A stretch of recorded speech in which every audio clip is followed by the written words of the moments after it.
প্রত্যেক প্রচেষ্টায় হয়তো সাফল্যতা পাওয়া যায়, কিন্তু প্রত্যেক সাফল্যতার কারণ প্রচেষ্টাই হয়। এজন্য প্রচেষ্টা করা কখনোই ছাড়তে নেই। নমস্কার, আজকে আলোচনা করব কুম্ভ রাশির জন্য মে মাস কেমন যাবে। সবথেকে আগে জেনে নেব আপনার হেলথের ব্যাপারে। স্কিনের প্রবলেম হতে পারে, পেটের সমস্যা হতে পারে, কিন্তু মিড মের পর হেলথের কোনো প্রবলেম নেই। হেলথ ভালো দেখা যাচ্ছে। এরপর জানবো পড়াশোনার ব্যাপারে। পড়াশোনা ভালো আছে এই মাসে, কিন্তু আপনার মধ্যে ওভার কনফিডেন্স দেখা যাবে, সেই দিকটা আপনাকে ধ্যান দিতে হবে।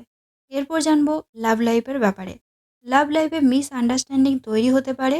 আপনাকে আপনার কথার মধ্যে নিয়ন্ত্রণ আনতে হবে, কারণ আপনি যার সাথে লাভ রিলেশনে আছেন তাকে এমন কিছু বলে ফেলবেন, ফলে লাভ লাইফে প্রবলেম আসতে পারে। সেই দিকটা আপনাকে ধ্যান দিতে হবে। এরপর জানবো ম্যারেজ লাইফের ব্যাপারে।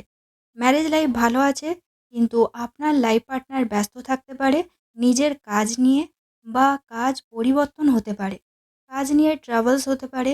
7th হাউসে কেতু থাকায় ম্যারেজ লাইফে কিছুটা ডিটাচমেন্ট তৈরি হতে পারে। এরপর জানবো আপনার ভাগ্য, কেরিয়ার, বিজনেস। ভাগ্য ভালো আছে, যা কিছু করতে চান, বড় কিছু, নতুন কিছু, মাঙ্গলিক কোনো কাজ করতে পারেন মিডমের মধ্যে, ভাগ্য আপনার সাথ দেবে। কেরিয়ারের ক্ষেত্রেও ভালো দেখাচ্ছে। কেরিয়ারের ক্ষেত্রে তাড়াহুড়ো করে কোনো ডিসিশান নেবেন না। মে মাসের ফার্স্ট উইকের পর যারা জবলেস তারা জব পেতে পারেন।